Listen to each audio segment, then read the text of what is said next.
You're locked into the summer series with your man Louie T here on the Louie T Network. As the temperatures get hot outside, so does the content here on the Louie T Network. So stay cool. Your man Louie T is talking to some of the best in the business, talking National Football League. Enjoy the summer series.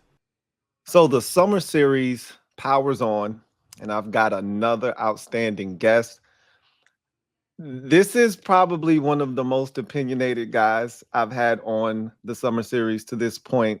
Kanye West once said, y'all feel a way about Ye, but at least y'all feel something, right? I listened to Craig's show, and there are so many times where I walk away feeling like, oh my God, I disagree with him so much. But most times, about 85% of the time, I say, yeah, me and Craig are in lockstep. And then he has guests on where I'm like, what is Lionel talking about, right? Like, you're going nuts, right? So this guy is outstanding. He is the host of a radio program on the Team 980 from 4 to 7, the Craig Hoffman Show.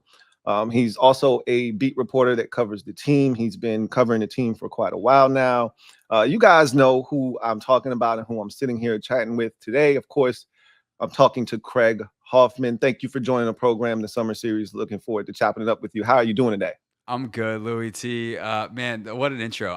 It's funny because I think I come from that reporter background, and I often don't feel like I'm seen as someone who is super opinionated. Yeah. Because like if you compare me to the other people that do exactly what I do now, where I'm a studio person, yes, I still go out there and cover things, but I'm not reporting actively in the way that I used to. Right. And it's like, oh, he's the journalistic, like, kind of centered guy versus the wild opinions of, for instance, Chris Russell. And to hear that, I chuckle. Kanye said a lot of other crazy stuff, but that's a good bar. He has said many I will things. accept that bar from Kanye as a funny comparison point. So I appreciate it.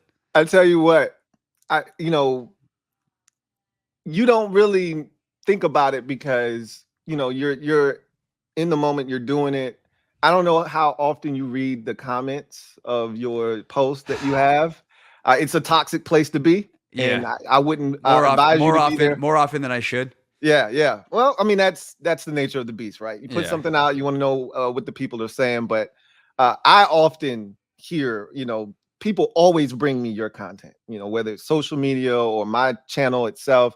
I always hear from people about things that you've posted. And so people think you're very opinionated. So do I.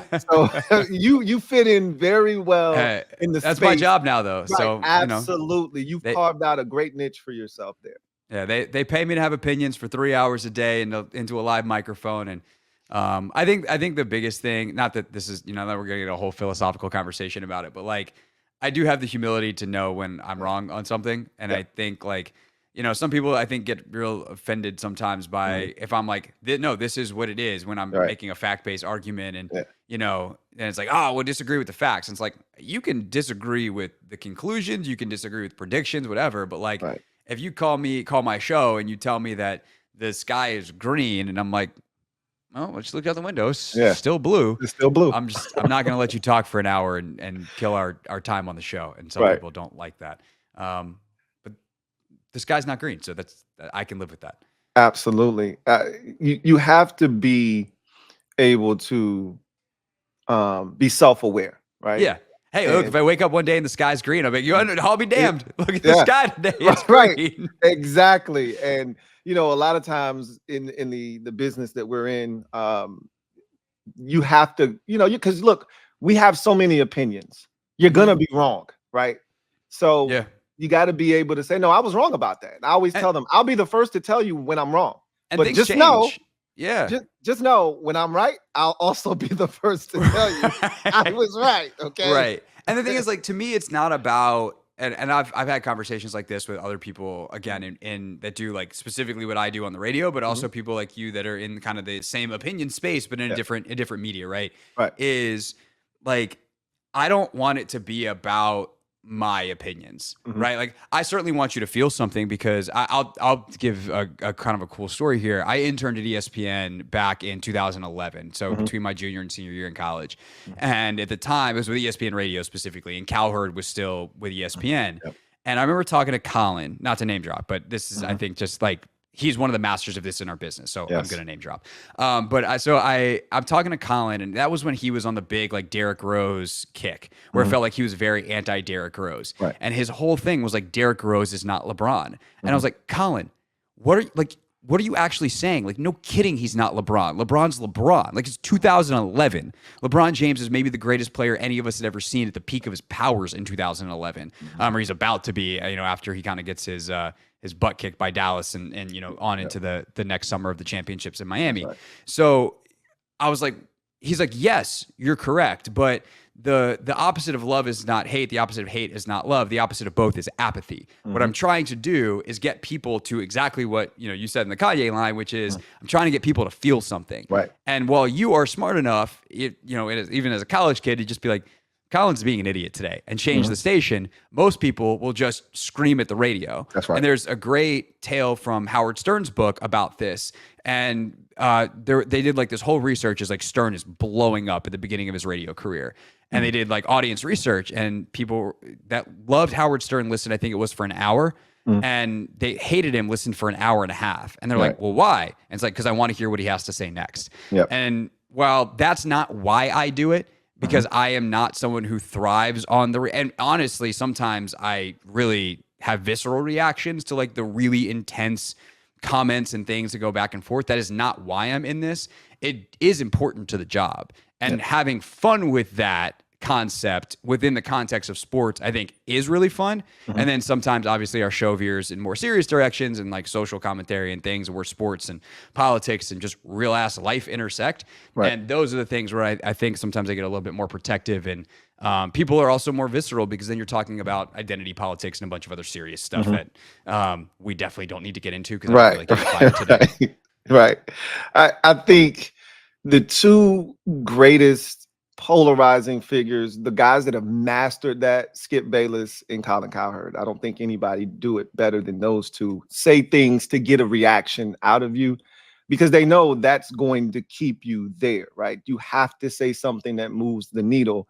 That's not necessarily my thing, right? That's Right. not, and I always tell people that that's not my that doesn't interest me as much as someone sitting there and telling me how they really feel, as much as someone trying to garner a reaction. But it sells, it works, and if it's not broken, don't fix it, right? I think Colin does it in a way where he is sometimes like it's almost like a funhouse mirror of the truth, where like he knows what he's doing, but it's not like he completely fabricates something. I've been told by enough people, because like Skip was at ESPN when he was doing First Take still when I was there, and a lot of people like really liked Skip personally, but like we're like, what the hell does he do on television? And I think he just has bad takes naturally. I think Stephen A is the same way. I think the thing that frustrates me about like a guy like Stephen A today, and I've talked about this on my show, so I'm just not just going out of my way to bash Stephen A, is like, how do you care that much about everything? And how is like every take that like you see something for the first time, you see an athlete that you didn't know existed yesterday, and you have a 10 out of 10 strong take about it. Like that to me is disingenuous. And I think that's like, for me, you'll hear me sometimes on my show be like, I honestly don't care about this. Like I can't be bothered to have a strong opinion, or I don't like the Aiyuk thing. Like if we were to talk Commanders, like I understand people that have strong let's trade for him takes, people that don't. I actually am kind of in the middle, and I have no problem saying that out loud. I don't feel the need to go to one of the polls and play that game.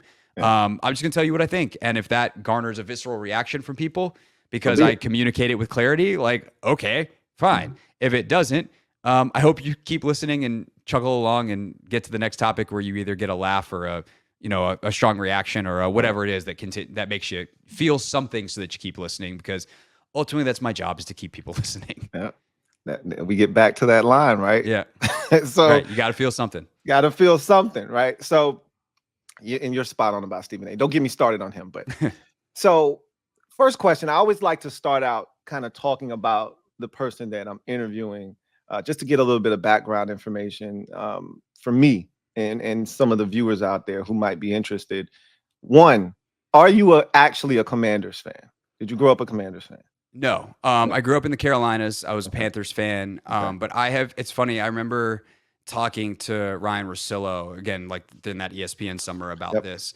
Because Ryan had talked a lot about how his like he grew up in Boston, was a He's a Boston fan. diehard, Yeah. Red Sox, Celtics, the whole deal. Yeah. And as he got into the profession, like his fandom died. Mhm. And that kind of happened with me, where I was like, this is my job now.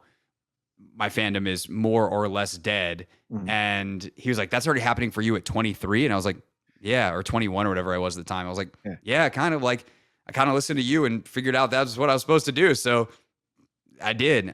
So it is fun to still be a fan. And that's why, like, I think the Olympics are so great. Like, you just put on your, like, go American person, or especially like some of the local athletes from the DC area. Yeah. You had a chance to root, some of the teams like the Spirit, who I pretend, I always say I have no objectivity when it comes to that team. I have too many friends on it. I work for the organization, et cetera. But when it comes to football, I'm a hired gun. I want to see the Commanders succeed because that makes my job better. It's better for business. And I like being around happy people. And the Commanders are the team that matter to me the most from my day to day. I spend more time thinking about this silly football team than anything else in my professional life. So I am a fan in that way. But if all of a sudden a station in Los Angeles offered me some ungodly amount of money and I convinced my wife we were going to move to L.A., I would all of a sudden care more about the Rams. Absolutely. And that's how it should be. That's fascinating to me that you can just turn it off like that. I mean, to a point though, right? Because like at this point, I've been here for almost 9 years. Oh my God, it's 9 in a month. It's to August 2015. 2015, right? Yep. Yeah, August 2015. So I'm not going to be able to just like, for instance, when I moved here from Dallas, I did a lot of stuff with the Mavs in Dallas. And there was like a 3-year like waning off period where I was still watching a lot of Mavs basketball, still like on Twitter and Mavs spaces and stuff. And eventually it was like, okay, all the dudes I covered are gone now. Why do I care? Yeah, right. So there would still be that, I think, here. Although if Adam flips the team again next offseason, then maybe it'll be no one. But, I have, this is like, I love DC. This is my home now. I have no intention on leaving. That isn't a non-invitation for someone somewhere else to offer me an ungodly amount of money. Right. But I have no intentions on leaving. And the word fan, I think, that's the only thing where I'm like, I'm definitely not a fan, because fan is short for fanatic, and my job is to be rational and objective. And so, do I want them to win? Yes. Am I rooting for them in a professional way? Yes. Am I a fan? No. Yeah. Well, that is exactly what we are here, and the people watching this are absolutely fanatics. So let's get into some of what you've produced from a content perspective, because outside of Brandon Aiyuk, I think your interview with Joe Theismann has caused the biggest ripple in Commanders Nation this week. You had a conversation with the former MVP, Super Bowl winning quarterback of this organization, and he talked about preseason and how it relates to Jaden Daniels. Before we get to the specifics of that, I want your opinion on the preseason overall and how you feel about what teams should or shouldn't do with their players, not specifically to the Commanders, but just overall, your take on the preseason and how teams should handle it. I think it totally depends on where you are in your franchise arc. In other words, if you are Sean McVay and the Rams and you have Matt Stafford and y'all have been working together for 5 years and you know each other inside and out, I really don't think that it's worth the risk of putting guys out there. That said, if like their defense is new and they're trying to figure out how to play without Aaron Donald, maybe you play some defensive guys. So I do think that there is something to, let's get out there, let's shake off some of the cobwebs. Let's make sure that there's just from a sports performance aspect, right? If you've done something before, that experience is going to help you perform better. So if that thing is we put on the pads, we go out, we get the call in the helmet, and like there's fans in the stands and the whole thing. If you're a rookie, I think we're going through that in the preseason is probably worth it. So it's one less thing that's new in the regular season. I do think that there is a very limited amount of like actual football growth you get in the preseason, because the defenses and the offenses are so vanilla that the mental strain is not nearly as high. But I think that there's some amount of value in it for the top of the roster guys, and then a ton of value in it for the bottom of the roster guys, because you're getting way more reps to get evaluated on than you do in practice. So I think it is still really important for like GMs and scouts to evaluate players, let's call it 35 through 53. Yeah, I agree with you from the standpoint of, I think it's team specific, a team by team basis. It should depend on where you are. Is your quarterback a veteran, et cetera, et cetera? Philosophically, teams have ways to go about it. The Chargers never, because he came from the McVay tree, did Brandon Staley. They never played their guys. Justin Herbert never played in the preseason. And it's becoming more of a thing now around the league. But I always harken back to guys like Brady. And Brady's like, I wanted to play in the preseason. I wanted to get reps because practice is practice and you can't replicate the game. And yes, there may not be as many blitzes and it's not as complicated, but I still want to get into that rhythm with my guys. I still want to get out there, let it fly 12 to 15 times in the preseason and kind of get that feel so that when I get out there and get hit maybe too, because I haven't been hit all off season. Right. And so I really just want to be in that environment. And I always harken back to Brady saying that I struggle with this new concept of, joint practices will do just fine. We don't need to play our guys in the preseason. So now we can take it to what Joe had to say. I think there were like 3 main points that I wanted to focus in on with what Joe said. One, he said that, if you put Jaden Daniels out there and he gets injured, the fan base is going to lose it. That's not wrong. He's not wrong in that assessment. But you can also look at it from the other side of the coin. If you don't put him out there and the team gets off to a slow start, they're going to crucify you for that. So it goes both ways. Joe also said that, how are you going to identify the guys that can play? How are you going to be able to get them playing time? And I'm like, Joe, if you play him for a series or 2, that's not going to stop the guys on the back end of the roster who need reps from getting reps, right? Like, those 7 or 8 plays isn't going to stop them from being able to accurately evaluate them. You came back and you did another hit where you talked about, you disagreed with Joe specifically, and you've kind of laid out the reasons as to why. Do you think that this group is going to put Jaden Daniels and the first team offense on the field this preseason? I do. And I think that's good reps for everybody, because also like Cliff hasn't called plays in the NFL in a long time. So like from the mechanics of the coaching, like how does that work? I'm assuming Cliff's going to be on the sideline, but is he in the booth? Is he in the sideline? How does their communication work? And you get that with the second stringers and stuff too, but ultimately does it end in Jaden's helmet? Because that's kind of a new thing. And him having to hear the play, regurgitate it, all that kind of stuff. And these college quarterbacks, I think they actually just agreed in college football, like starting this year, to put mics in helmets. But you see the big giant cards. That's how they call plays in college. Right. So the idea of like, I get a play in my helmet, I have to spit it back out. Like, that's new. So I think it's good for him to get some experience with that. The other thing though, that I'll just say is, like, let me throw a wrench in this whole discussion, is we're just assuming that Jaden's QB1. Yeah. What if he's not? What if all of a sudden they come out and now look, based off what I saw in the spring, it's a no-brainer. Jaden was better than better than we thought. Marcus was worse than we thought. Jaden took all the 1 reps. I feel like I was the first guy on the radio being like, is anybody paying attention here? Like, but there's a chance that they don't officially name him the starter, right? Because organizations do silly things like that. When he'll take all the 1 reps, it's like, are you ready to name him the starter? It's like, not yet. And it's like, okay, Dan, like, why not?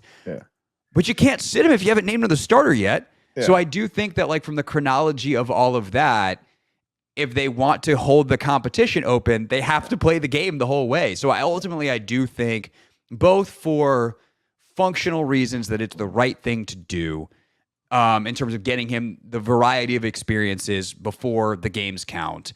The repetition with the guys, the timing, the play calling stuff. You can protect him with play calling. You can run a couple of screens. You can hand the ball off mostly. Just get him out there. Comboed with maybe some outside factors that they don't want to, name him the starter quite yet, or whatever they want to do. I do think he'll play some in the preseason. Yeah. point taken about them not naming a starter. That could theoretically happen, them kind of drawing the process out. I agree with everything you just said. I'll take it a step further, though. I'm a little nervous, Craig, because I've gone back and I've looked at all the people that I think are going to matter when it comes to the decision-making process. Obviously, Dan Quinn's voice is going to be louder than anybody else's.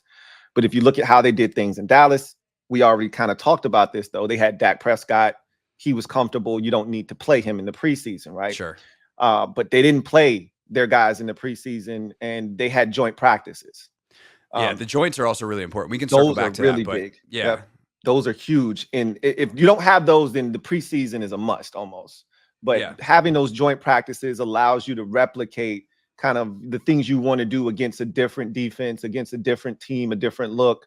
And so teams are really comfortable with just going with those joint practices and kind of saying, all right, we're going to let our other guys play in the preseason. Same thing happened with Brian Johnson last year with Jalen Hurts. Again, similar situation. Hurts was a little bit further along. He was just coming off of a Super Bowl run. So they did have a new OC though. Exactly. Now Johnson knew him, right? Yeah. Johnson knew him since he was in high school, since he was a kid. So there was a little bit of synchronicity there, but still, like you said, new play calling, new offense, probably new terminology. You would have liked to have seen him get some reps. They started 10-1, right? So you know what I'm saying? And then Cliff Kingsbury, finally, Kyler Murray played in his rookie season in the preseason. So I don't really know how they're going to go about this. I like to think like you, if you got a rookie quarterback, CJ Stroud last year played in the preseason, right? And we saw how he played last year. And it's not always an apples to apples comparison, but I just think there's value in playing a rookie in the preseason. But no, I agree. Just to circle back to the joint practices point though, real quick, Louie, is like, we talk about a couple of different things that we don't get in the preseason. We don't get like game plan specific, like detailed level stuff. You can get that in joint practice. That's right. But teams don't want to put that stuff on tape, so they don't run it in the preseason.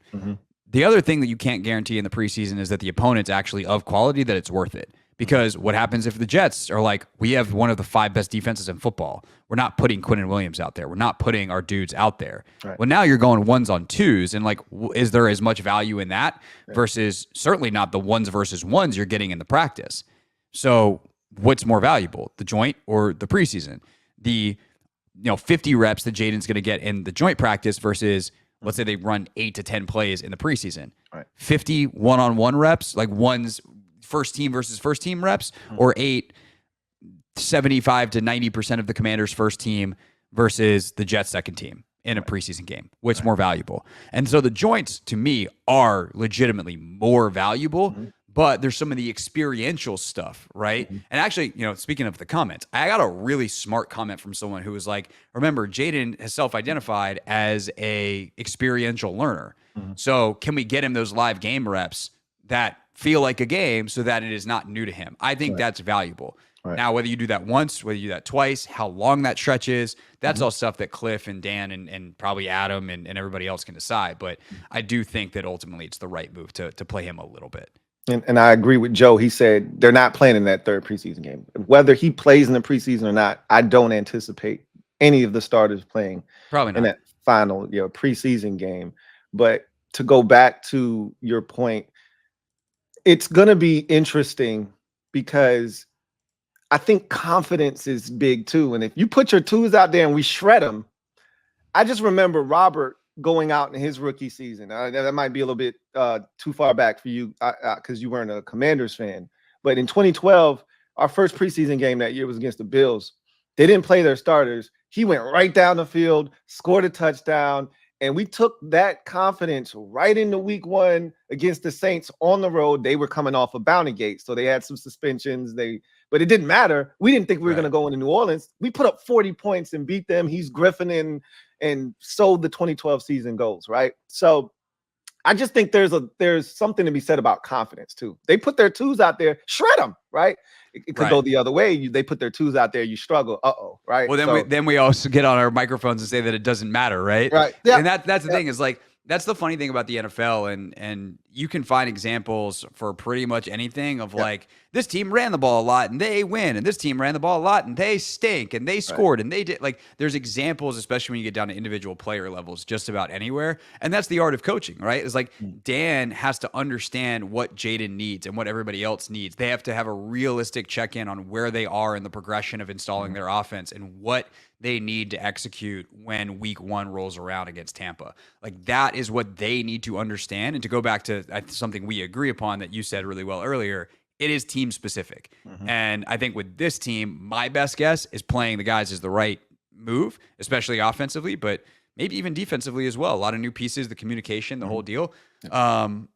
But if they wind up not, I'm certainly not going to be like, how could they possibly not? I will trust that they know what they're doing. They have more information than me, and I don't think it's an unreasonable decision. Well said. You had another show topic, ranking the defenses in the NFC East. I personally believe that this defense is going to be the best in the NFC East. I know that's a bit of a hot take right now, but I've been such a fan of Dan Quinn for a very long time. His defenses fly around. It's 11 hats to the football. There's a reason why wherever he goes, turnovers generally follow, right? And in bunches. The Cowboys over the last 3 years led the league in amount of turnovers forced. That's not on accident. They were horrible, the worst defense in football the year prior to him getting there under Mike Nolan. So I don't think it's a coincidence they go 12-5 3 years in a row with Dan Quinn there. So I do think it's funny because Cowboys fans all of a sudden, now that he's gone and they lost that game against Green Bay and the defense was horrible. Oh, he wasn't all that good as a defensive coordinator to get this, that, and the third. Okay, we'll see. We'll find out just how much value he and Joe Witt Jr.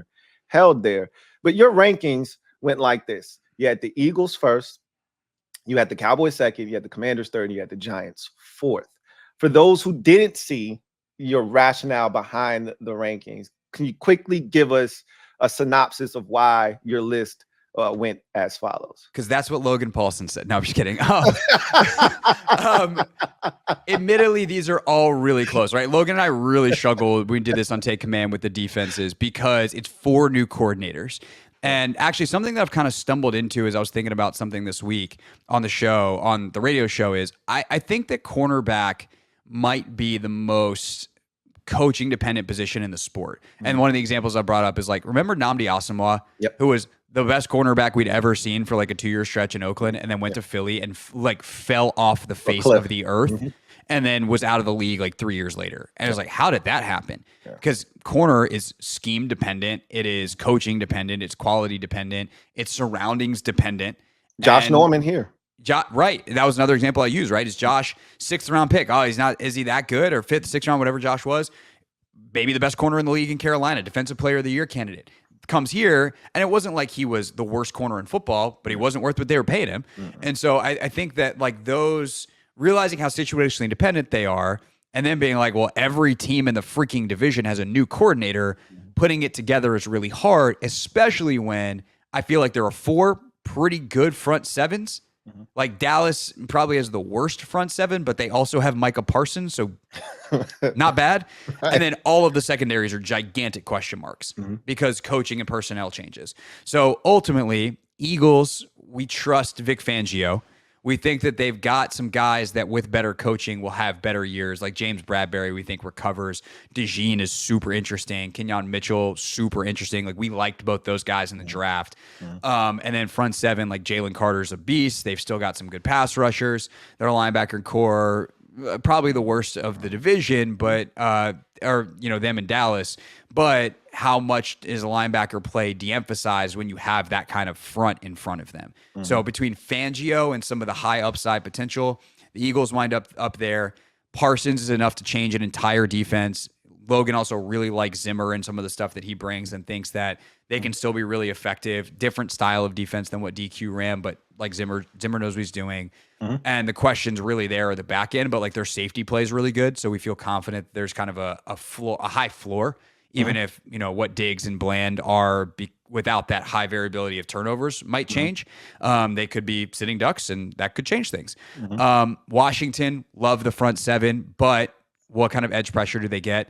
If Louie or Jamin turned out to be an awesome edge player, or Dorrance Armstrong like pops now with more opportunity, that could be a game changer. But the secondary is such a question mark on the corners that it's just hard to rank them any higher. And the Giants, they might have one of the 5 best front sevens in football, but their back end, like outside of Deonte Banks, who's still a second-year player who had wild ups and downs last year, I don't know. And like Shane Bowen of the 4 coordinators is probably the one we trust the least, even though we actually like him quite a bit. So it's 4 like maybe of the top, let's call it 17 defenses in football, all kind of jammed together somewhere between 10 and 17 probably, with some with the upside to get into the top 10. And certainly the bottom could fall out of 1 or 2 of them that could drop them into the 20s. So that's kind of how we saw it and how we ultimately ranked them. Yeah, I agree with you. I don't have really much to add there. It's fascinating because I think every defense has a chance to be really good.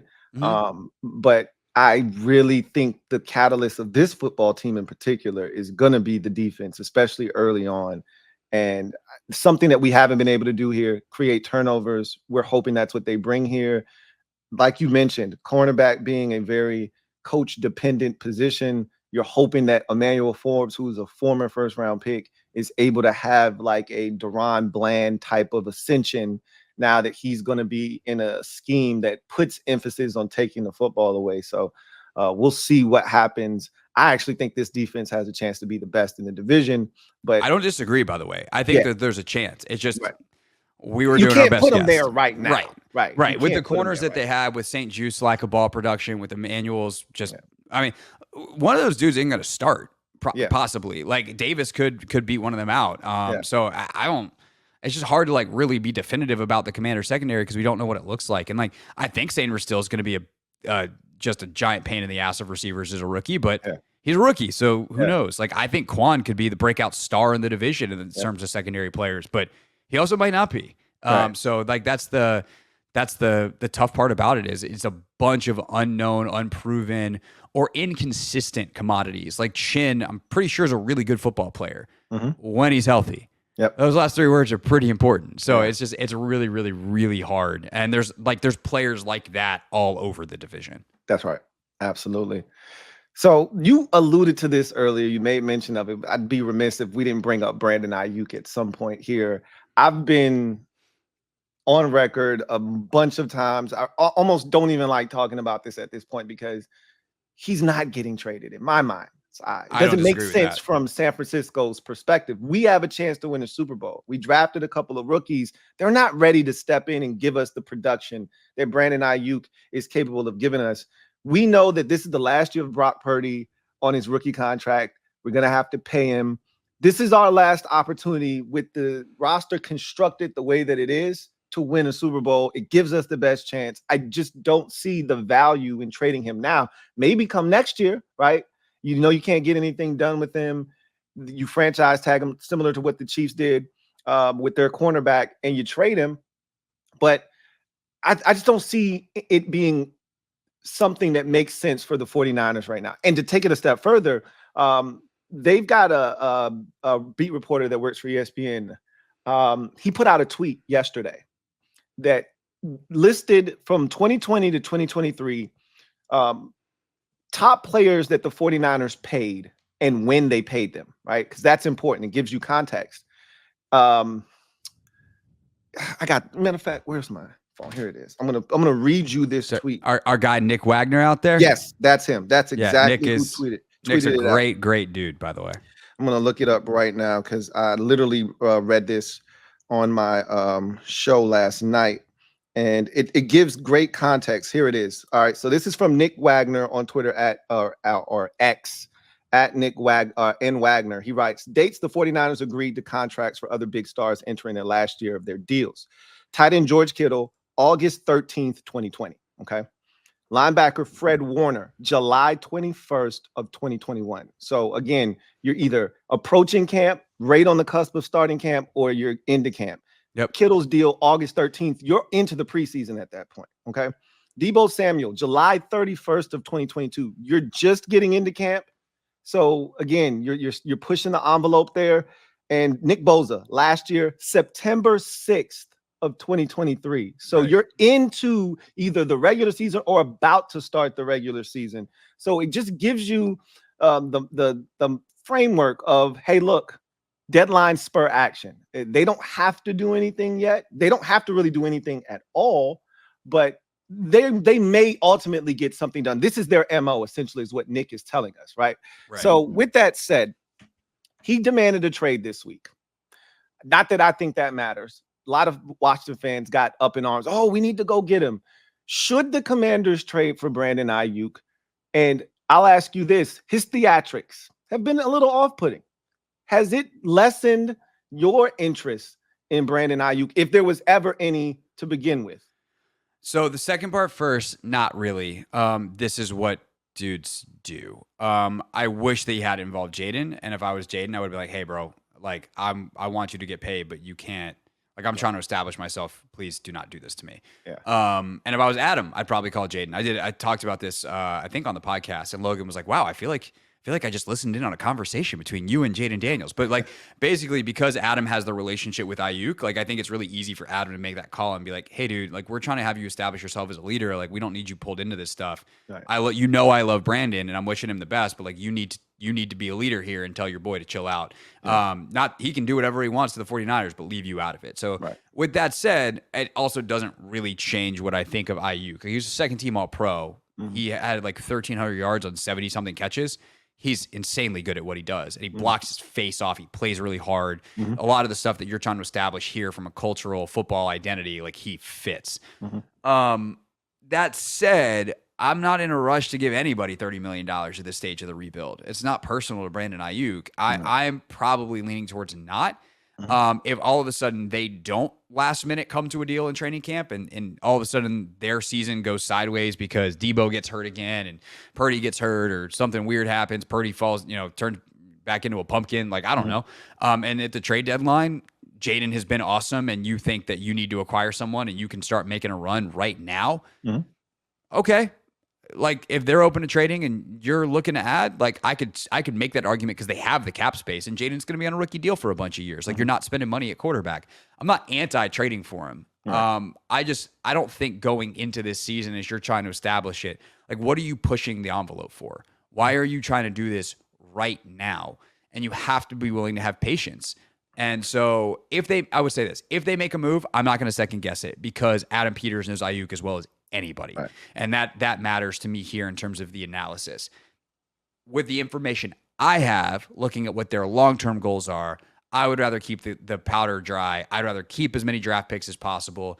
And I'd rather have another year of information because that's something that when we talk about what the Wizards have gone through and talking to Michael Winger and Will Dawkins about what's different for them in year two, going into year two versus year one. Will told me this like verbatim. He goes, I understand these guys so much better now because I've spent a year with them. It's one thing to watch them on tape, but like he knows who Kyle Kuzma is. He knew who Denny Avdia was. He knew who all these guys were from watching them day in and day out. And as they're going to have to figure out next offseason, what do we do with Terry McLaurin? What do we do with John Allen? How are we going to allocate our money? Who are we going to pay in-house? And what positions do we need to aggressively attack? They'll know better answers a year from now. So if they want to trade for Brandon Aiyuk in March after the 49ers franchise him because they think it's worth it and they know that Jahan Dotson's not someone they're giving a big contract in 2 years, I have zero problem with it. But you don't have to do that right now. So don't. Yeah. I was going to hit, this is why you're a professional. You're a pro's pro, because I was literally going to say two things. One, don't you, it's almost like the NBA where if you got a young guy and you want him to get minutes, you got to move that veteran out of the way, right? To allow that young guy to get minutes. If you bring Aiyuk here, aren't you kind of stepping on Jahan Dotson's toes a bit? Do you really get to see if he is that former first-round pick that you drafted him to be? Even though this staff didn't draft him, he's still a former first-round pick, and you think he's got that type of potential. You bring in Aiyuk, it's only one ball that goes around. And we already talked about him not getting enough opportunities last year to show what he's capable of. So I think that's one thing that you have to take into consideration. And I wanted to go back to one of your original points. You had having a conversation with Jaden about Aiyuk. Do you think, because in my mind, I'm thinking he knew what Aiyuk probably told him, bro, I'm gonna post this on social media. Do you mind? Like, I think because I would be upset if my boy, For sure. got that footage from me and then posted it and didn't let me know, right? So I would think that he hit Jaden up like, yo, can you send me a still shot of your practice film? I want to post it on social media on IG. I bet you they were sitting there watching it together, which I don't care. Like, watch film. Maybe, yeah. Like, Brandon Aiyuk's a smart football player. He's played for Kyle Shanahan for a bunch of years. If he and Jaden want to watch film together, like, I'm not opposed to that. Right. You just can't take a picture of it and post it on TikTok. Yeah. And that whole post brought up a conversation. I heard a lot of players say that's not uncommon. That me and one of my former college teammates are watching film together. That's not uncommon that players that don't play on the same team are watching, their team's practice or whatever in the offseason. So especially when you're young, right? Like Jaden Daniels is. But it's a fascinating conversation. I just don't see the 49ers trading him. I agree with that. At least for right now. We had an interesting conversation on Take Command about this yesterday because I think if I'm San Francisco, I want to see what this year looks like. I want to see how Aiyuk plays. I want to see how Debo plays because, like, Debo's so much more unique. And I don't know if you've been watching Receiver on Netflix, but there's that quote from Kyle where he's like, "We don't have a backup Debo. Like, when Debo goes out, we don't run the same plays with backup Debo." Right. And, like, that matters. There is backup Brandon Aiyuk. He's not as good as Brandon Aiyuk, but you can run the same stuff because ultimately Aiyuk's skill set is more traditional than a guy like Samuel. But if Debo's never going to be the same again and he keeps getting hurt and not being able to finish seasons, well, then we might move on from him, and that creates cap space for Aiyuk. Trent Williams is going to be 37 years old. Like, is he going to retire? Is he going to keep playing until he's 42? Like, there's a lot of questions. How much money does Purdy want? Is he a $60 million quarterback or a $40 million quarterback? If he wins the Super Bowl, good luck trying to tell him he's 40. Right. Like, these are a lot of questions. And so if I am John Lynch, I'm just kind of being like, I know everyone's mad at me right now, but I need y'all to focus and go play. And the chips will, if you win, you'll get paid, whether by us or someone else. Somebody else. We're not gonna stop you from getting paid. But we're paying you for right now. You're under contract. I need you to go play. Absolutely. And that's kind of what I would do if I was John Lynch. And he seems to have the fortitude, and Kyle has the fortitude to do that. So I'm with you. If I'm them, I'm just like, sorry, dudes. Time to go play football, and we'll break out the checkbook after the season. Absolutely. And that's what ultimately I think is going to happen. If they don't pay him before, as Nick Wagner alluded to, I think they're going to play out the season, and then we'll see what happens after that. So going into camp, you've had a chance to see this team in the OTAs, kind of assess the roster, take a look at everything. What are the biggest deficiencies or worries you have about this team as they head to training camp? I mean, offensive line / left tackle specifically is definitely a worry point. Although I do think in national media circles, it's overstated, right? I don't think the national media appreciates how bad Bieniemy was as a play caller last year and how I just is, right? Like, you can't have a quarterback who is notoriously bad sack to pressure ratio wise, like is not very good at diluting pressure, is a rookie, is still learning, where blitzes are coming from and all that kind of stuff. A mediocre at best O-line talent-wise, and go pure drop back more than anyone else in the NFL. That is a volume issue, not a ratio issue. Like, percentage-wise, they didn't lose on the highest percentage of pass protections in the league. They just had to do it more often. And so, like, they stacked up losses. So with that, okay, the play calling, I think, is going to be far more protective. I think DQ and Cliff see the game more holistically. They're going to run the football more. They're going to use play action more effectively. They will use the quarterback run game. They will do a bunch of stuff that prevents Jaden Daniels from being exposed to the number of sacks that Sam Howell was last year. With that said, it's not like I'm trying to tell anybody this offensive line is secretly good. Allegretti, rotation piece in Kansas City. Wiley, they let him go in Kansas City. And I think Wiley is much more middle of the pack than Commanders fans want to admit. Like, he literally was the 32nd rated tackle in PFF last year, 32nd out of 64, not out of 32. Right? He's dead center of the pack, right and left tackles. So how do you make sure most of the fan base thinks he's trash? Right. And like, there are certain, like, yes, you can pull clips of him being turnstile. I'm not telling you that didn't happen, that your eyes are lying to you, but it's a percents thing. And also, like, let me go pull the clips for you of him being a road grader who has great movement skills in the run game and tell me that he doesn't have some value. So, like, you've got that at right tackle. Cosby's awesome at guard. We'll see what Biotish is at center, but he was really, really good in Dallas. And then left guard, Allegretti, again, rotation piece in Kansas City. Is he capable of more? And then same thing, Cornelius Lucas, rotation piece, swing tackle. Is he starting caliber, or can Brandon Coleman come along? That group coalesces. Cliff does a good job insulating them with play calling, run game, quarterback run game, quick game, some deep shots to keep some of the pressure packages away. Some quick drives. You don't have to string together a 12-play drive to score every time because you get some vertical shots. Like, those are things that can make the line work, but I'm nervous about it. I would say the same thing is kind of true on the defensive backfield. We talked about it a little bit earlier with Forbes. Is there a version of this that is really, really good and you're like, oh my God, the Commanders have a top 10 defense? Yes. There's also a version where they are the bane of all of our existence, especially because they don't look to have a premier pass rusher unless Louie can produce at an even higher level that he did and is lined up at edge more than he was in Carolina. And the marriage of the rushing coverage with the rush not being premier at this stage of the rebuild, I definitely think those are the two areas of my largest consternation or amount of consternation. I don't even need to add anything to that. That's all we talked about. That's all we talked about all offseason when it comes to the biggest deficiencies or worries, concerns. So conversely, highest level of confidence resides where?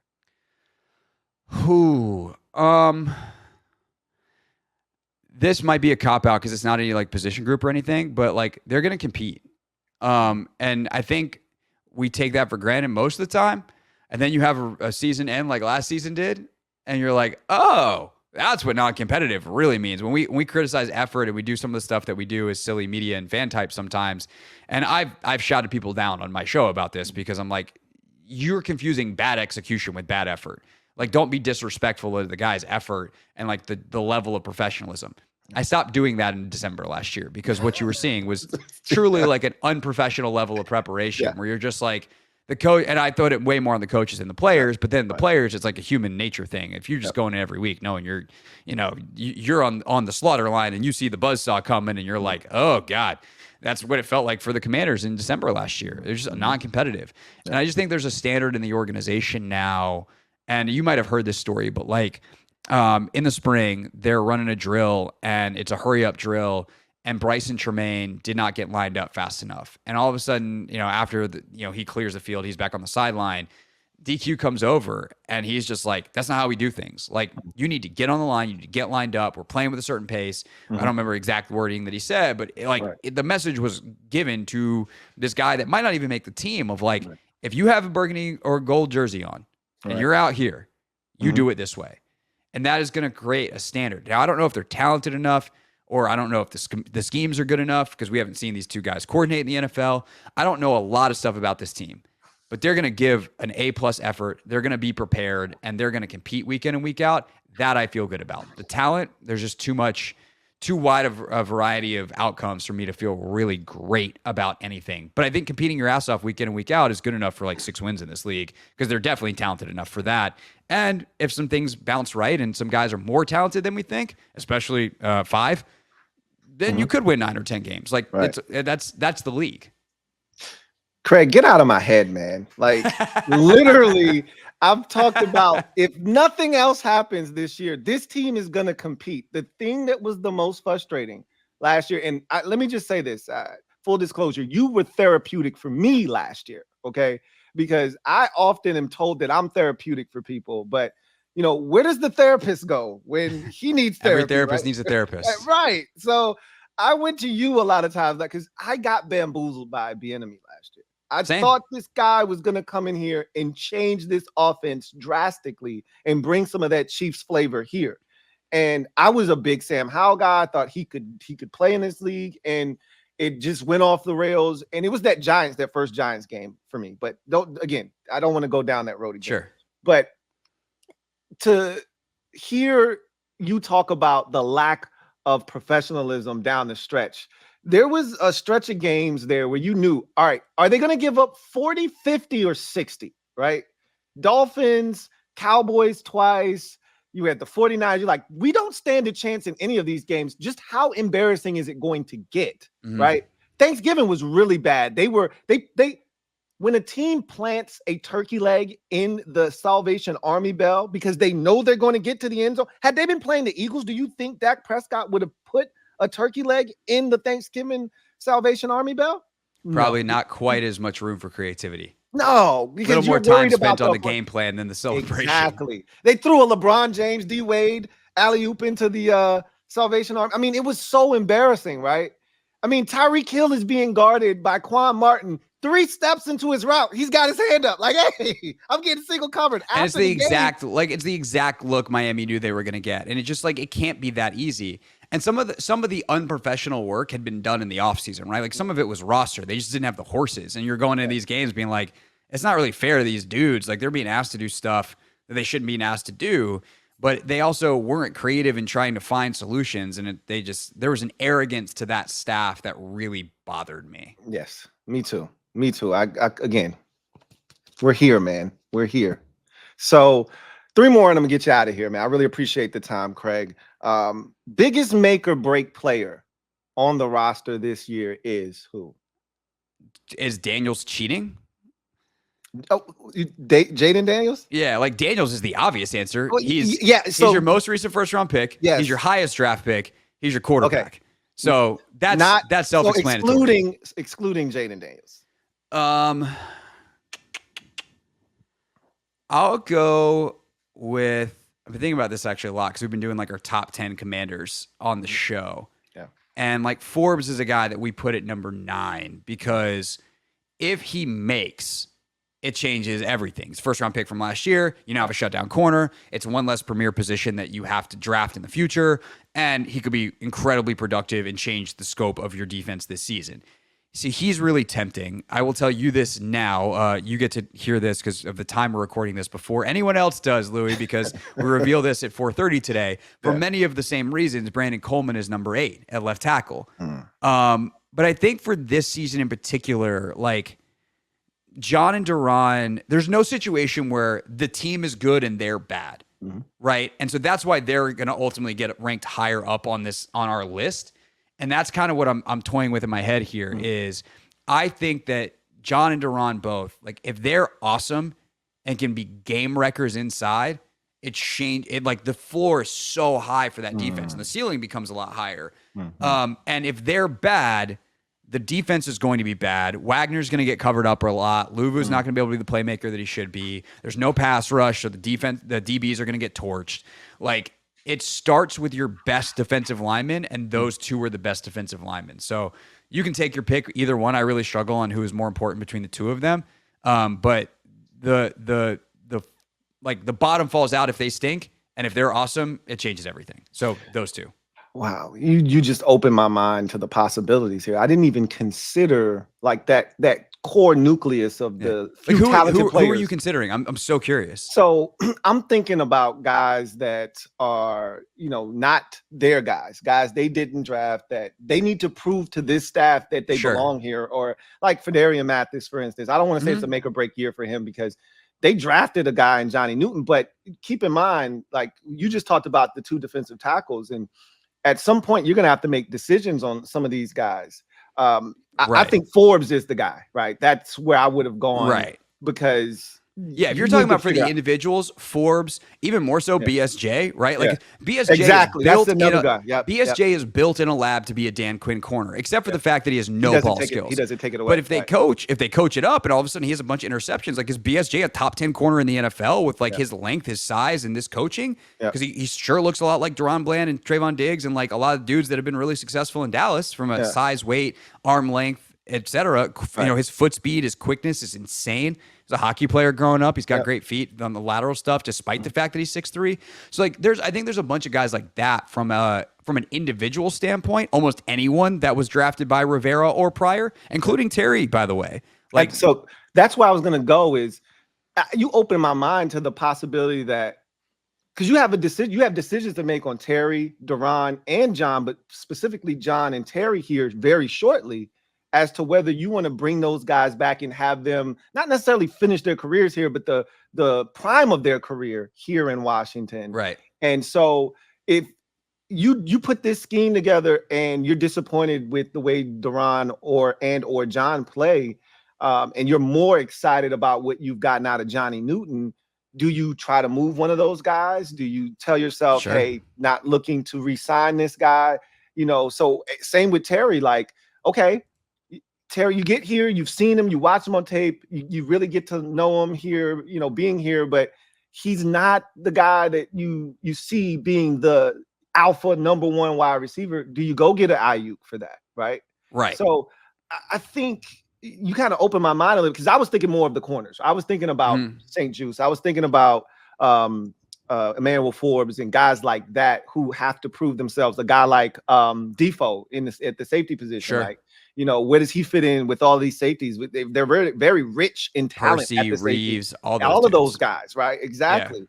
Yeah. So I was thinking along the lines of that, but that's an interesting spin on that. That's see again. And with Allen and Payne specifically, like if Newton's awesome, why do you how many inside dudes do you need? Right. Yeah. I mean, and part of the thinking was Newton. I just think he was too good to pass up. Of course. Right. So it wasn't like they were hunting for a defensive tackle to replace one of these dudes. I mocked him to Washington because I thought because of the injury, and him not being able to work out, he was going to fall, and he was too talented. He should have been taken in the first round. So I think that was just a byproduct of that. But, he's here now. And like you said, the thing about it is with Dan Quinn's scheme, you can mix and match parts. So you can have 3 stud defensive tackles and be fine with that. And because you've still got Duran under contract for a number of years, and Newton's under under contract for the next 4 years. You don't have to make any rash decisions immediately, but John's going to be up here shortly, so you got to start thinking about those. Yeah, things. At the very least, to not give him an extension or to give him one. And it also, John was a guy that came in with some injury concerns. Those have not been. That's why he dropped in the draft. Mm-hmm. Those have not come to bear. But last year was injury riddled, and if you're a big dude with foot problems, like that's not the profile. I want to have on my resume if I'm trying to get an extension. Right. Outside of Jaden Daniels, player you're most excited to see on the field this season? Louie. No question about it. Dude's electric as a player, pass rusher, space player. I'm curious, is he the Mike linebacker in nickel and dime situations? Taking Bobby Wagner off the field feels silly, but if you have one linebacker situations at times, is he the guy, or is Wagner still the guy? I think there's just so much to him. And then obviously as a pass rusher, is he consistently on the edge in third down, obvious passing situations? Is he just getting his sacks by being a blitzer? I am mega fascinated by Frankie Louvu, and he's also one of the few guys they signed to a multi-year deal. So this is Adam Peters' first big signing from a veteran standpoint. Obviously, the draft is the biggest acquisition point, but he's a guy they're invested in. So no hesitation, Louvu, and that will be ultimately reflected some number of days from now on our top 10 commanders list. Have you watched him play? Yeah, I haven't watched a ton of tape on him. I watched some back when they acquired him. He's just and I've obviously seen him in the spring. And there's a couple times where I'm like, who's the fast dude running out? Oh my God, that's Louvu. He is big, he is fast, he is physical. And we had Anish Shroff, who a lot of viewers will know from ESPN, doing play-by-play on college football, but is also the Panthers radio guy. And I texted Anish when they signed Louvu, and I was like, hey, can you come on? He's like, you just signed my favorite player. I'm so mad. So great dude as well. I know a couple other people that know him, just have worked with him, etc. And can't say enough good. Exactly when they talk about getting the right people in the building, Frankie Louvu's the entire package. They call him Oos, right? He's a guy that he was my favorite non-commander player in the league to watch. He's just a big ball of energy. Him and Jeremy Chin, I actually mocked them to Washington in free agency. I said, if Dan Quinn came to me and said, hey, here's a list of ingredients of players that I need, go get them, he'd be at the top of the list, right? So you had Newton, Chin, Allen. So Louie, what are the lottery numbers tonight? So look, they make it so easy on me. Quinn, Rivera, I never knew what they were gonna do. They were so neither did he. Right. So how was I supposed to know if he didn't know what the hell he was gonna do? So it was impossible for me to predict almost anything that they would do. These guys have been so upfront, and I've watched them and how they conduct business. So this is going to sound crazy to you. I mocked them Newton. I mocked them Jordan McGee. And I mocked them Dominique Hampton. I mean, it makes sense though, because like you think of I'm sure you've watched Commander's Log, in the draft episode where they said like, oh, we had 20 guys in the draft that they had marked as like, these are commanders. Yeah, commander of the tag. 200 whatever prospects. And there's very specific things they look for. And like those guys fit it to a T, positional, from positional size to physicality to leadership to character. And like every single dude, you're like, oh, check. And it's just like, now can they process the game at an NFL level to be productive players? But yeah, no, it totally makes sense. And on the free agent side, it was Chin. I didn't think Wagner would come here, but after listening to what he's had to say and all the coaches it was like a domino effect. Right. Because Quinn was here, he got Ken Norton to come. Because Ken Norton was here, you get a guy like Bobby Wagner, right? So, but I had Chin, Louvu, and Michael Davis as free agents that I thought they would go out and get. So I think Davis, and this is one of my hot takes, but he's got to get on the field first. But I think he's going to be what Ronald Darby was for this team in 2020. I think he has the potential to be that kind of player for them this year. I will say real quick on Davis, it's really funny to be on the sideline at like OTAs, and obviously this will happen in training camp too.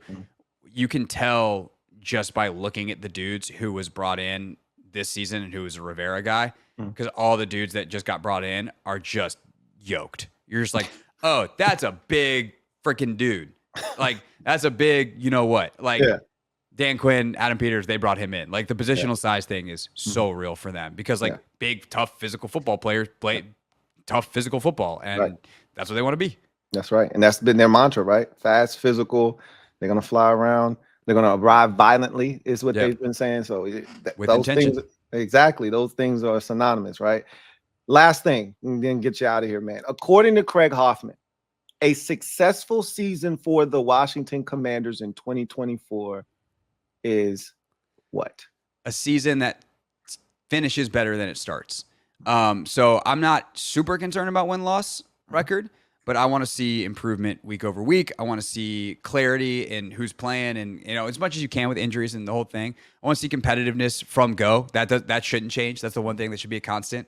If you want to put a record on it, like I think they need to win 6 or 7. That probably shows that you played the right way, that the process was good, that ultimately some things came out. But I want to see constant improvement because they figure out who these guys are, how to use them better, continue to make refinements, show the ability, especially like this is a big one for Cliff as an OC.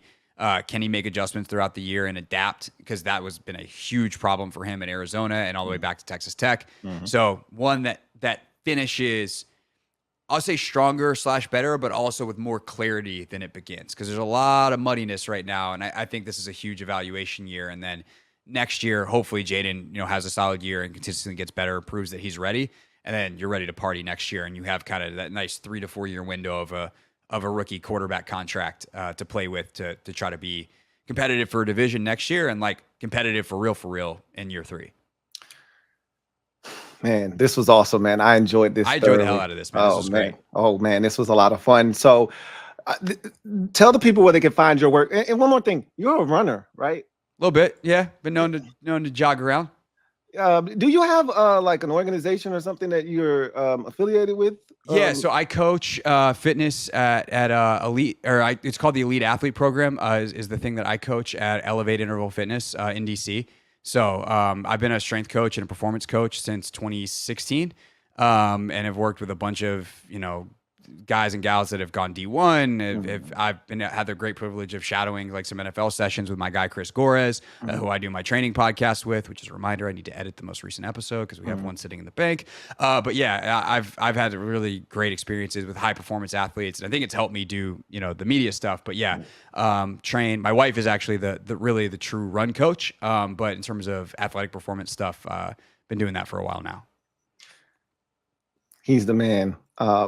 Tell the people where they can find all your stuff, man, all your work. Yeah, so biggest thing is the Hoffman Show. We're on the Team 980 AM, 1067 HD2 if you have an HD radio. And also listen on the Odyssey app, which is also, works with Apple and Android CarPlay. So if you want to just listen in that way, all works.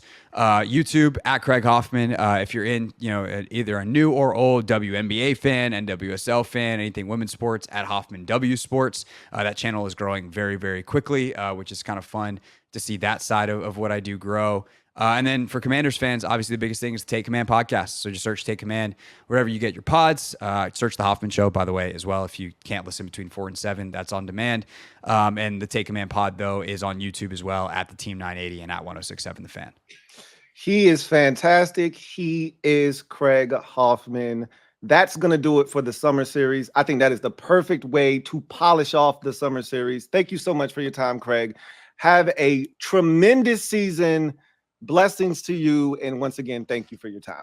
Thank you, sir. And if the summer series is over, can it stop being 100 degrees outside? It is not going to stop. And I hope you stay cool out there watching practices and whatnot, because it's just getting started. You got a number of 100-degree days coming your way. So stay cool, man. Thanks a lot. You got it, Louie. This was awesome, dude. Thank you. Take care. Louie T Network.